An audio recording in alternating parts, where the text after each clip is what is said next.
de sindicatos y empresarios. Las protestas se extendieron y se convirtieron en paros. El 11 de abril, en medio de una manifestación junto al Palacio de Miraflores, varios venezolanos murieron. Esa misma noche, Chávez sale de la sede del Ejecutivo y es trasladado a diferentes ubicaciones.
Bienvenidos a Venezuela, el país de sus sueños. En Venezuela, cada día es un día perfecto. Cada año, miles de turistas visitan el país para disfrutar de las maravillosas playas y del glorioso sol. Sin embargo, el verdadero tesoro de Venezuela yace bajo tierra. Tiene una de las mayores reservas de petróleo del mundo. Tal riqueza ha provocado un maravilloso crecimiento económico en los últimos años. Con tal bendición, es seguro que el futuro de Venezuela solo puede ser riqueza y prosperidad. Riqueza y prosperidad.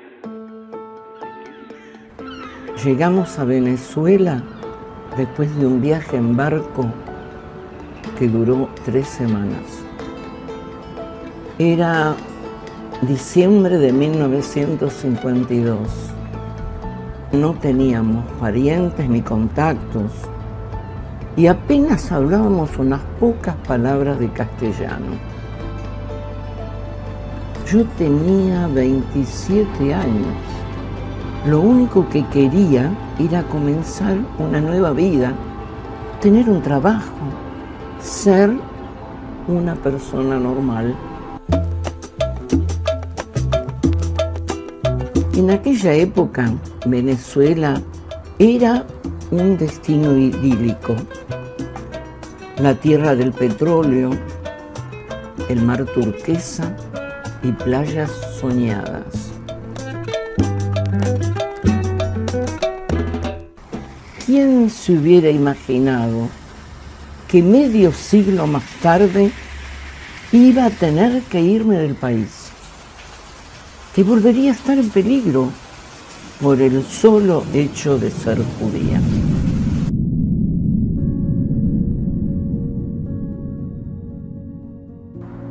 Yo nací el 18 de junio de 1925. Llegué justo para el cuarto de siglo y nací en Hungría. Mis padres vivían en Debrecen. Era una de las ciudades más importantes del país. Mi mamá se llamaba Ela y cuando pienso en ella siento que el aire se vuelve tibio y ella me envuelve como si fuera una eterna primavera.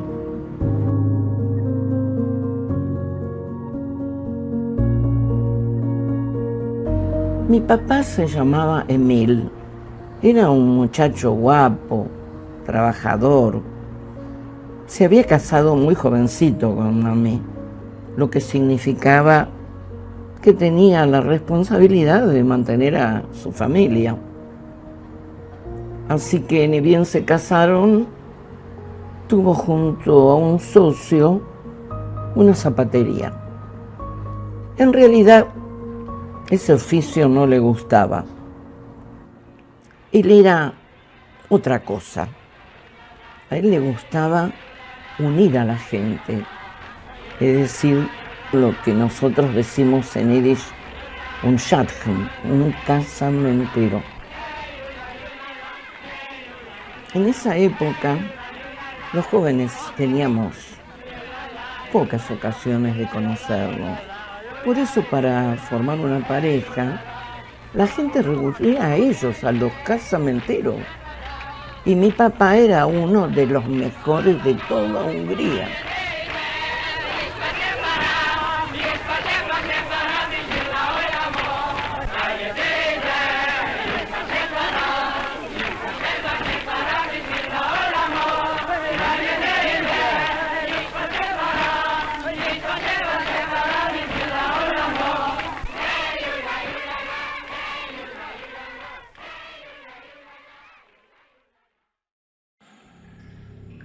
La comunidad judía de Debrecen era numerosa, éramos alrededor de 10.000 almas. Pero cuando yo tenía 7 años, o sea, en 1932, el regente del Reino de Hungría se vio obligado a entregar el gobierno a Gyula Gombosz. Y Gombosz era un orgulloso admirador de Hitler. Su nombramiento como primer ministro no era una buena noticia para nosotros. Esa misma mañana, yendo para la escuela, nos pasó algo muy particular. A mi hermanito y a mí se nos cruzaron unas mujeres gitanas. Una de ellas me miró fijo y me dijo: «Buena moza, ¿quieres que te adivine la suerte?». Aunque veíamos seguido a las gitanas, la verdad que en ese momento sentí miedo. Relációit kimélyíteni. A miniszterelnök látogatása Hitler kancellárnál Berlinben. A török barátsági szerződés meghosszabbítása után Rodostóban felavatta a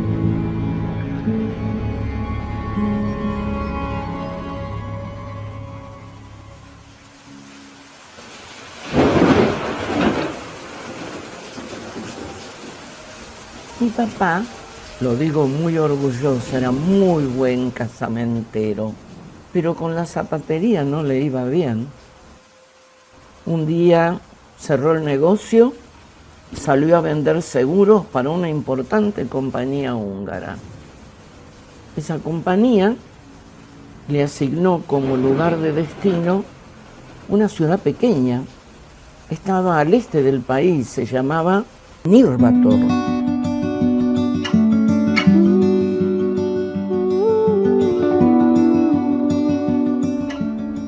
Yo en esa ciudad, Nyírbátor, lo pasaba bárbaro. Tenía amigas, jugábamos a la rayuela, a las damas, al ajedrez. A todos nos gustaba el grupo cantar canciones judías como Mair Shemame, Avise Leiglik y El Atikwa.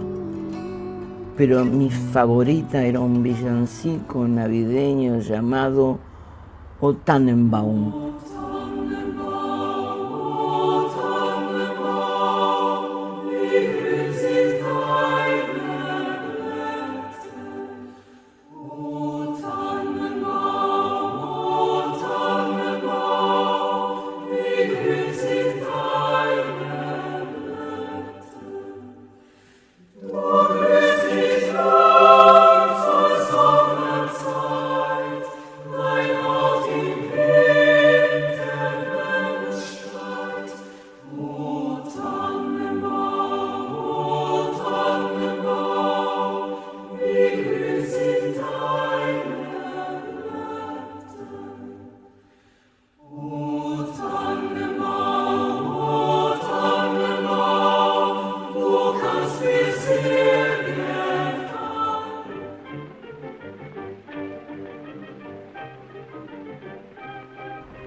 Yo tenía un sueño, era llegar a ser médica, o tal vez una estrella de cine.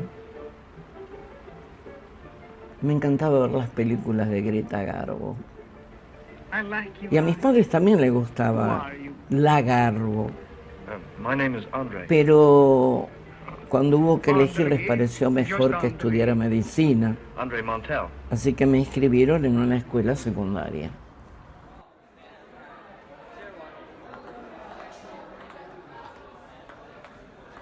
Yo viajaba todos los días 60 kilómetros en tren, porque en mi pueblo no había escuela secundaria. Viajaba 1 hora de ida y 1 hora de regreso. Cuando comenzó la guerra, todo se volvió complicado. Hungría era aliada de Alemania y nosotros, los judíos, comenzamos a ser objeto de agresiones permanentemente. Miles de hombres fueron confinados en campos de trabajo para la fabricación de armamento para los nazis. 20.000 judíos extranjeros fueron deportados y fusilados en Ucrania. En las escuelas había pandillas antisemitas que nos agredían a los alumnos. Y fue cuando a mis padres no le quedó más remedio que sacarme del colegio.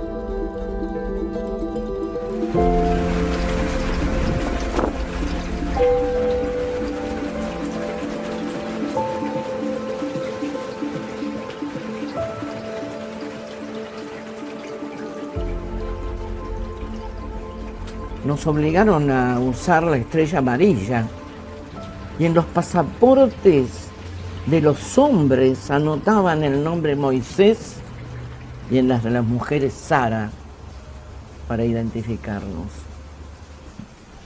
Sin embargo, las deportaciones a los campos de exterminio recién comenzaron en marzo de 1944.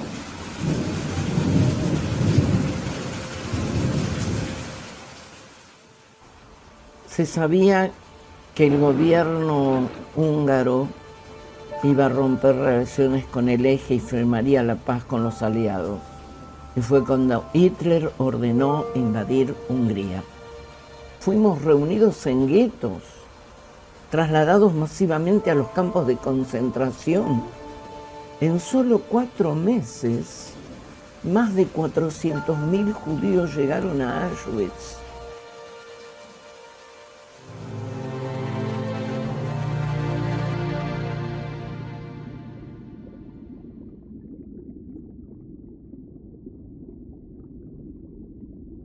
Si bien la mayoría vivía en Budapest, en cuestión de tiempo los nazis llegaron a todos los pueblos.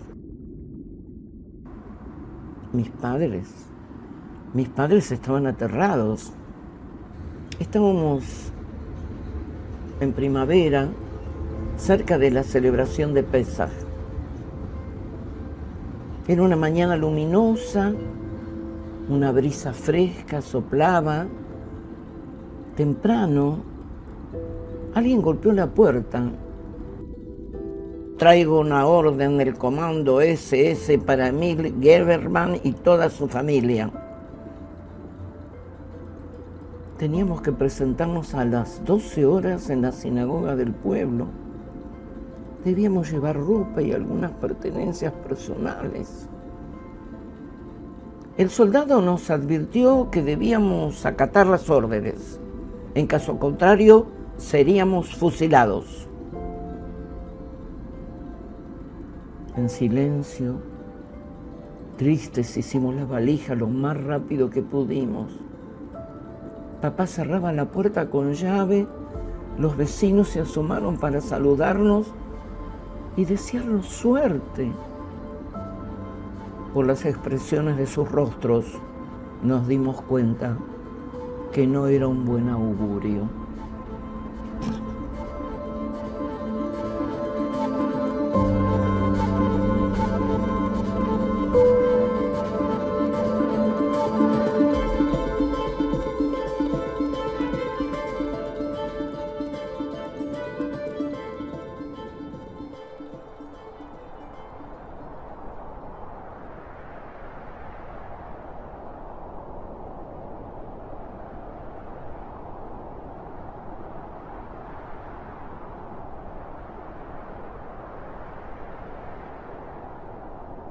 Estuvimos en el galpón unos pocos días hasta que nos trasladaron a la estación de tren. Los soldados nazis nos hicieron escribir nuestros nombres en las maletas y nos obligaron a subir a un tren de carga. Los vagones eran de un color amarronado, gris, tenían puertas con cerrojo corredizo y dos pequeñas ventanitas altas en la parte delantera, aseguradas, pero con alambre de púa.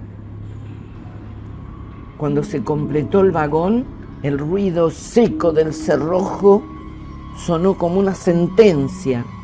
Pocos minutos después, el tren se puso en marcha. Varios pasajeros imaginaron cuál sería nuestro destino, pero no se animaron a decirlo. Se mantuvieron en silencio, solamente había que mirarles el rostro.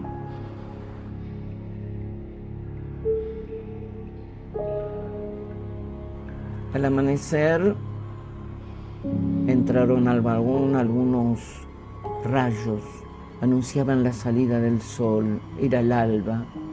Nosotros no sabíamos dónde estábamos. Algunos se pudieron asomar la ventanilla tratando de ver algún letrero que pudieran por lo menos orientarnos dónde estábamos.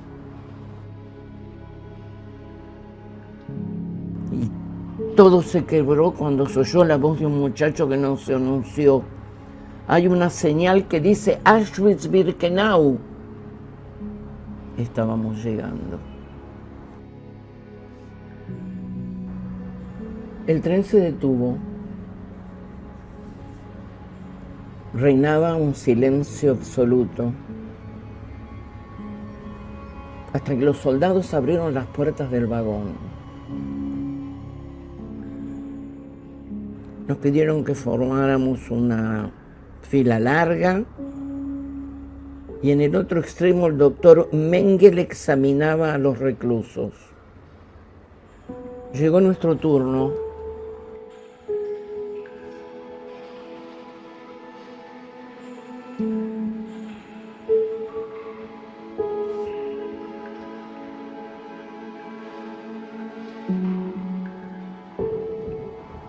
Mengele envió a mi papá y a mi hermano a la fila de la derecha. A mi mamá la miró con desdén y le ordenó la fila izquierda. Luego me miró, apoyó una mano en mi hombro y me preguntó: ¿y tú, jovencita, qué edad tienes y qué sabes hacer? No sé de dónde saqué el valor y le dije: tengo 18 años y sé hacer de todo.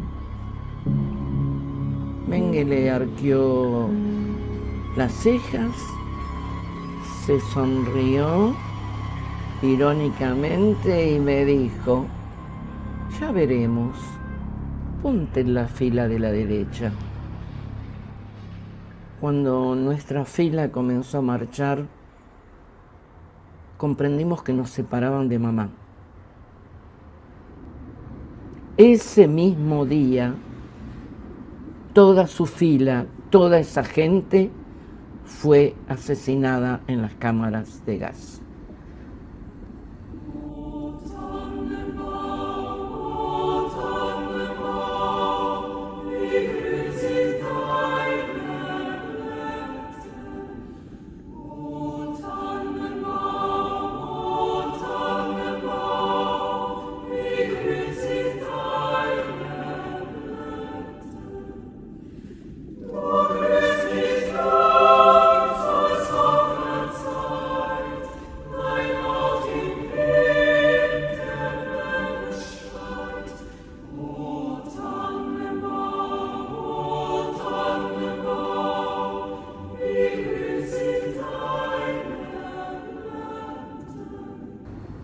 Siempre que pienso en mi mamá,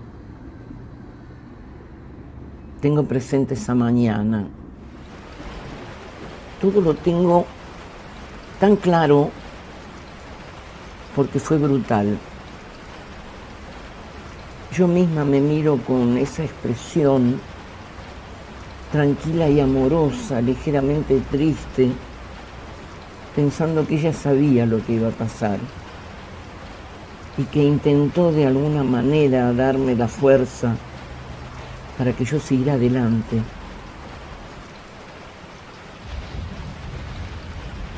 Ese recuerdo se transformó en un sueño recurrente. Todavía aparece de vez en cuando como si fuera un fantasma que me visita a la madrugada para dejarme un mensaje. Algo inconcluso que va cambiando de sentido a medida que pasan los años. La fila que compartía con mi papá y con mi hermano fue de nuevo dividida. Los hombres iban a un campo y las mujeres a otro. Llegamos a una barraca. Nos hicieron entregar aros, anillos y cualquier otro objeto que lleváramos con nosotras.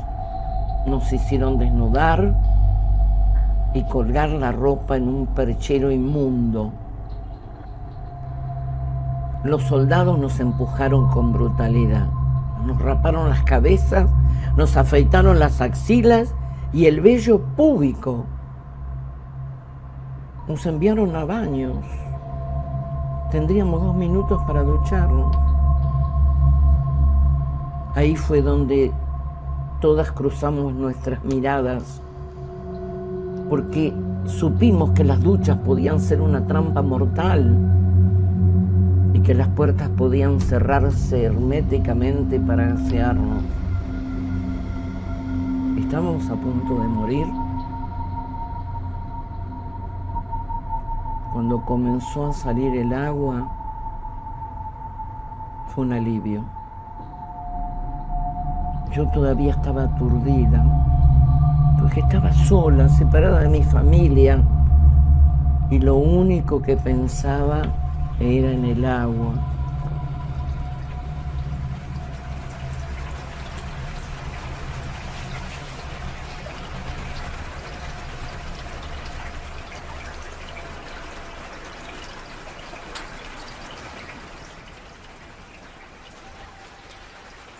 La sed me estaba volviendo loca. Bebí ese agua con desesperación. En ese momento sentí absurdo, algo de alivio.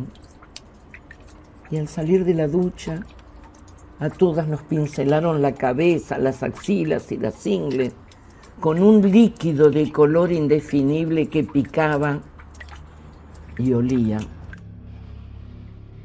En una sala contigua nos arrojaron pijamas, gorras a rayas azules y blancas, nos dieron zuecos de madera, a veces chicos o demasiado grandes. La barraca era inmunda, tenía 3 pisos de literas hechas de tablones sucios de barro. Hacía 3 días que no probábamos un bocado. Así llegó mi primera noche en el campo.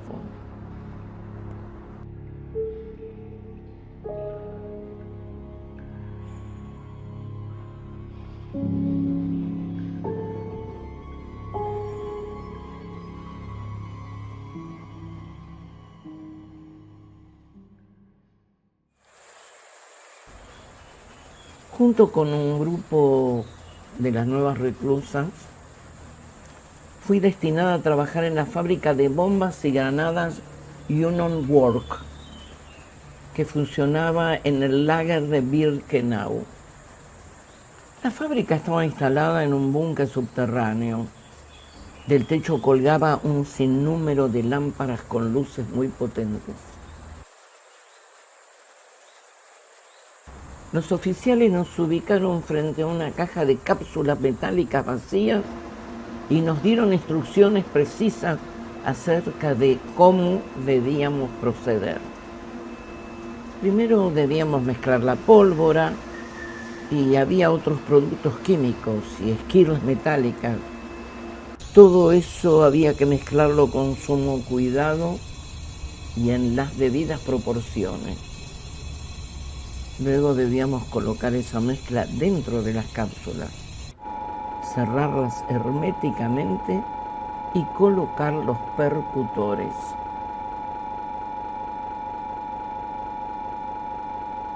En la fábrica me hice amiga de dos muchachas húngaras.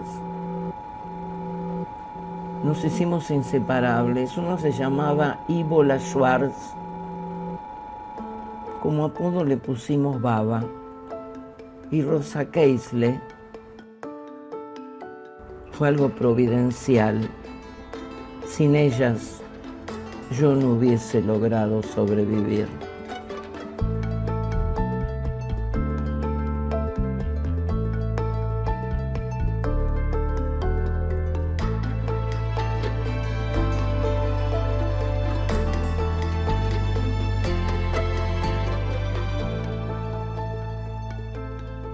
Al llegar la noche, nos esperaban esos tablones duros de litera.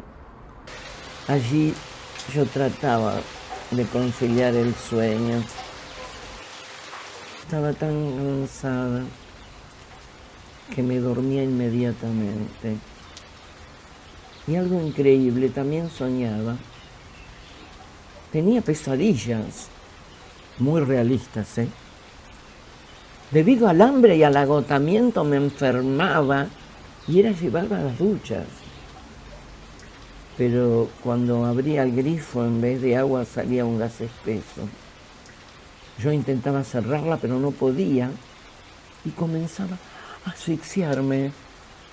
Entonces era cuando me despertaba con un grito ahogado, dando bocanadas desesperadas, buscando lo único que abundaba en la barraca: el aire.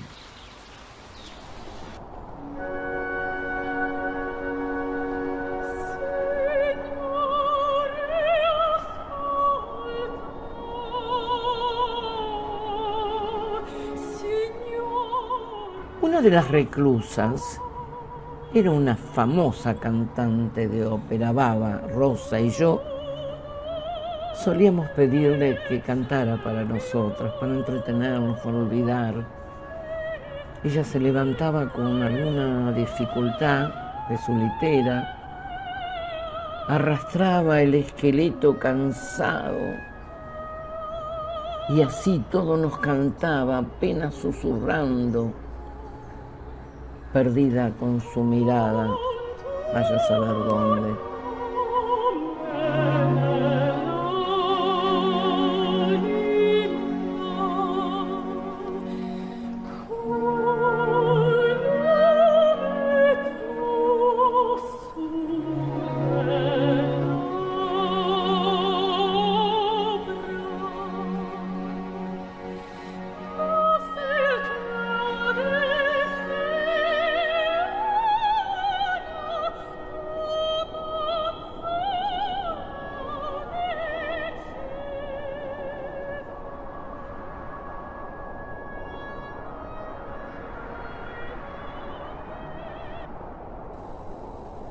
Por la mañana se pasaba lista en el campo de las mujeres. La foto fue tomada por un fotógrafo de las SS, fue presentada al tribunal como prueba. Pasar lista frente a los barracones servía para comprobar la capacidad física de los prisioneros. A continuación marchaban en fila hasta las fábricas de municiones que había alrededor del campo.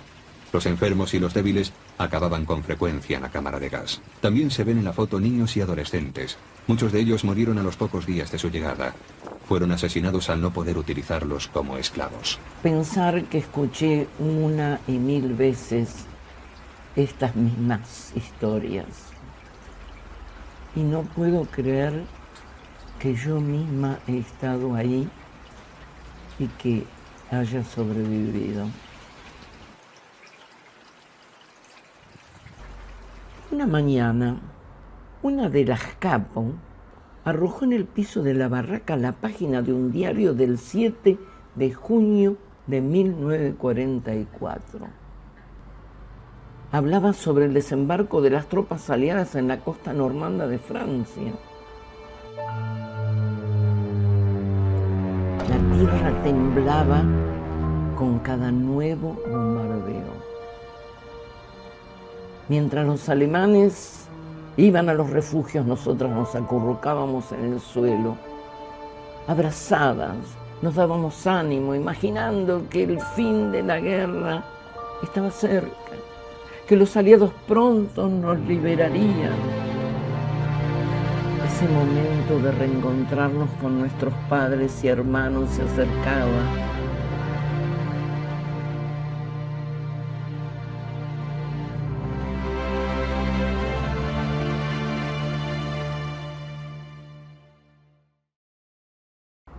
Cuando llegó el invierno, los bombardeos y los combates fueron cada vez más próximos. Luego del Año Nuevo era evidente que los alemanes preparaban la retirada. Recuerdo lo mucho que me impactó comprobar que estaban dinamitando las cámaras de gas. No querían dejar rastros.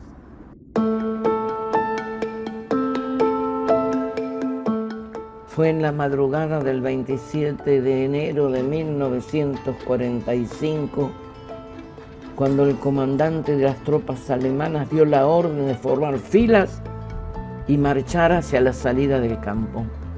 El Führer había ordenado que nos trasladaran a Alemania para que allí continuáramos trabajando para el Tercer Reich. Por lo tanto, debimos avanzar en una marcha forzada por la carretera en dirección al oeste. Éramos 140 muchachas. Todas trabajábamos en la fábrica de granadas. Y detrás nuestro marchaban las capos, los guardias polacos y los ucranianos. Los jefes oficiales y soldados de las tropas alemanas cerraban el pelotón.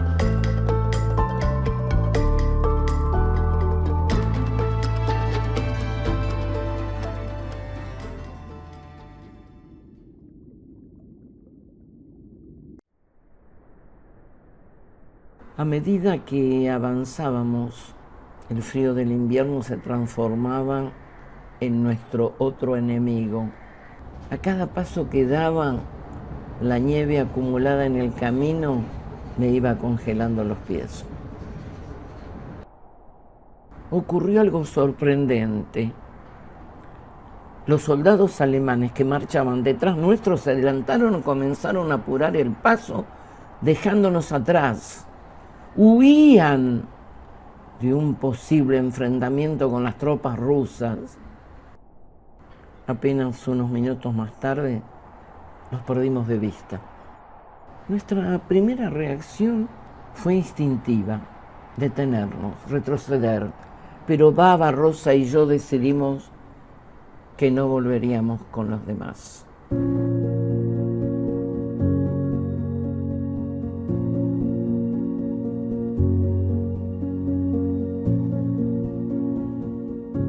Preferimos dejar el grupo, salir del camino principal, atravesar un pequeño valle y a lo lejos vimos el humo ardiendo en los hogares de la población civil. Oímos unos pasos y vimos la figura de una señora mayor. Se acercó, primero corrió una cortina y nos observó. Después vino a abrir la puerta y con un gesto amable nos hizo pasar. Esa mujer era alemana y nos contó que estaba muy apenada porque su marido había muerto en la guerra. Ella se dio cuenta que éramos judías y nos pidió que no temiéramos, que podíamos confiar en ella. Nos permitió asearnos. Mientras tanto preparó sopa, nos sirvió un guiso que me pareció la comida más rica del mundo y nos convidó con pan. Después del almuerzo Me senté en un sillón mullido, sentí que los párpados me pesaban. Me vencía el sueño, el calor del hogar, la panza llena, y me quedé dormida.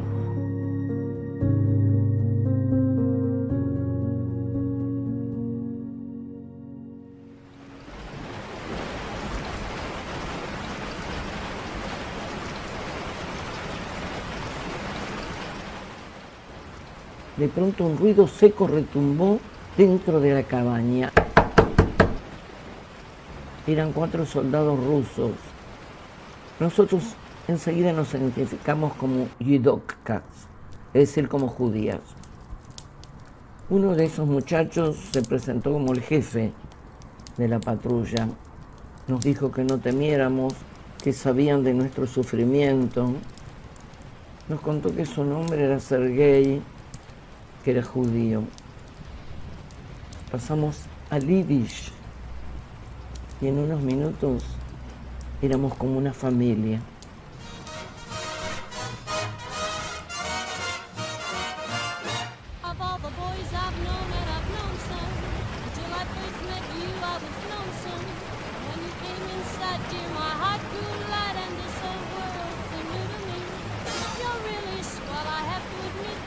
Los muchachos nos aclararon que tenían órdenes de llevarnos con ellos. Debíamos ir al campamento. Nos despedimos de esa señora que fue una anfitriona de lujo y salimos nuevamente al frío del invierno.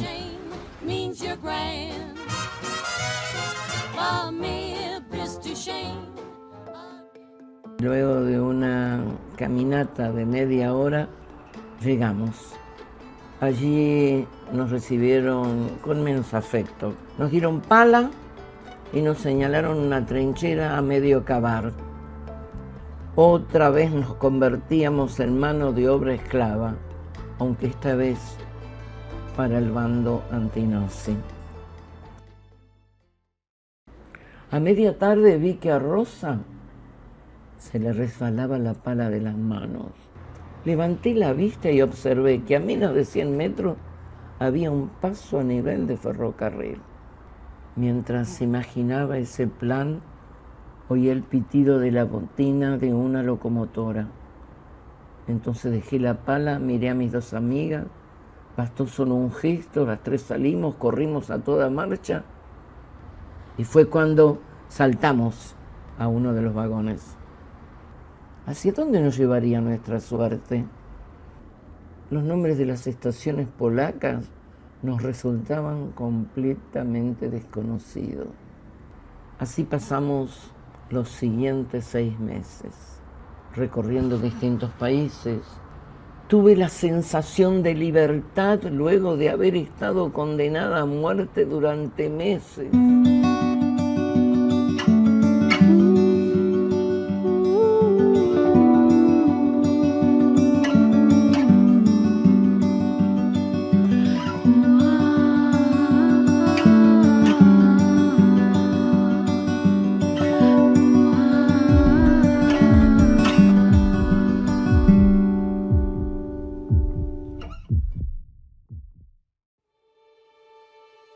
Pero un día decidimos poner fin. ¿Qué había pasado con nuestros seres queridos?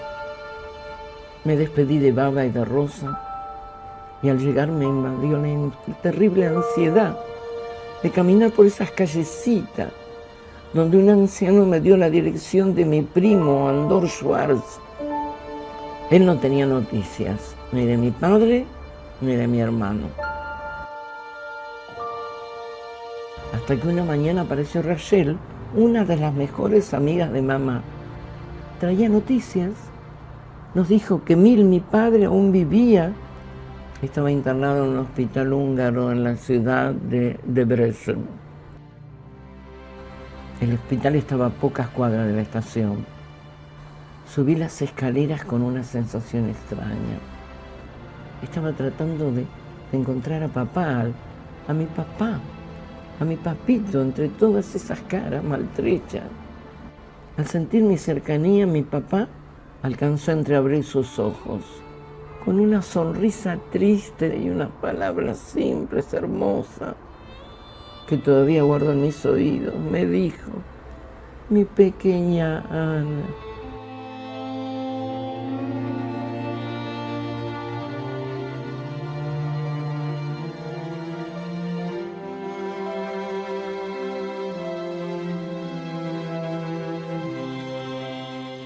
La semana siguiente me paró una nueva alegría. Mi hermano Joseph también había sobrevivido. Los primeros días que estuvimos juntos pasamos largas horas contando nuestras aventuras y desventuras en el campo y luego en libertad. Juntos fuimos a ver lo que había sido nuestra querida casa familiar. Pero lo que encontramos nos llenó de angustia y desazón. La casa había sido saqueada y usurpada por una familia húngara. Al día siguiente decidí que me iría del pueblo. ¿Qué sentido tenía tratar de recomponer mi pasado? Yo ya no tenía pasado, pero podía imaginar un futuro. Al poco tiempo conocí al joven que se convirtió en mi marido. José era un soldado judío que había luchado en la guerra y que compartía mis mismos sueños. Nos pusimos de novio y 6 meses más tarde nos casamos.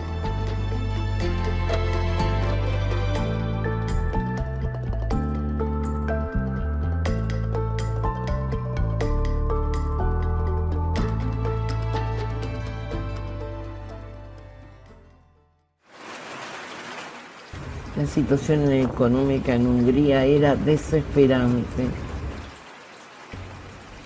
Mi marido tenía parientes en Bruselas, así que partimos rumbo a Bélgica. Bueno, en Bruselas resultó una nueva decepción, los parientes se peleaban, maltrataban a sus hijos, habían abandonado la religión judía y sus tradiciones. De modo que al poco tiempo dijimos gracias por los favores y nos fuimos a probar suerte a París. Recuerdo el impacto que me causó la ciudad. Me pareció estar en el centro del universo. José descubrió que cerca de donde vivíamos había una tienda de gabanes y prendas de abrigo, cuyos dueños eran judíos franceses.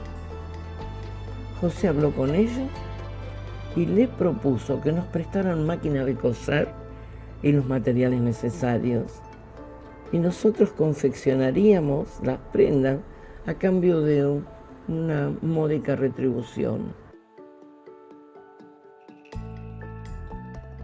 Así fuimos progresando durante los siguientes 4 años. En 1948 nació Gabriela, mi primera hija. Ya éramos una verdadera familia. Sin embargo, la vida en París era carísima. Sentíamos que nuestro trabajo apenas nos alcanzaba. Así nunca progresaríamos. Entonces decidimos volver a emigrar. Unas semanas más tarde tomamos el barco italiano en el puerto de Génova rumbo a la desconocida Sudamérica. El buque amarró en el puerto de La Guaira. Era el mes de diciembre de 1952.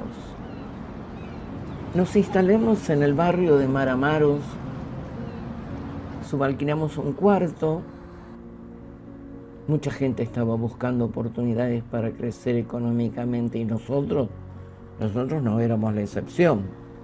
En esa época el pantalón vaquero se estaba poniendo de moda gracias a las películas de Hollywood, actores como James Dean, Marlon Brando. Y José tenía algo de experiencia en costura y podíamos tal vez trabajar haciendo moldes de pantalones. José practicaba día y noche y al poco tiempo se transformó en un modelista experto que inclusive diseñaba sus propios modelos. Mi José, con un préstamo bancario, compramos una mesa para cortar, una máquina de coser y varios rollos de tela. Nuestro pequeño taller ya no daba abasto.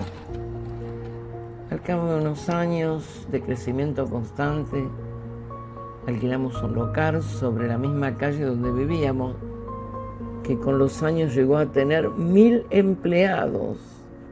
José era el director financiero y yo la jefa de producción. Fueron años maravillosos. Vivimos en paz, nos dimos el gusto de viajar por el mundo.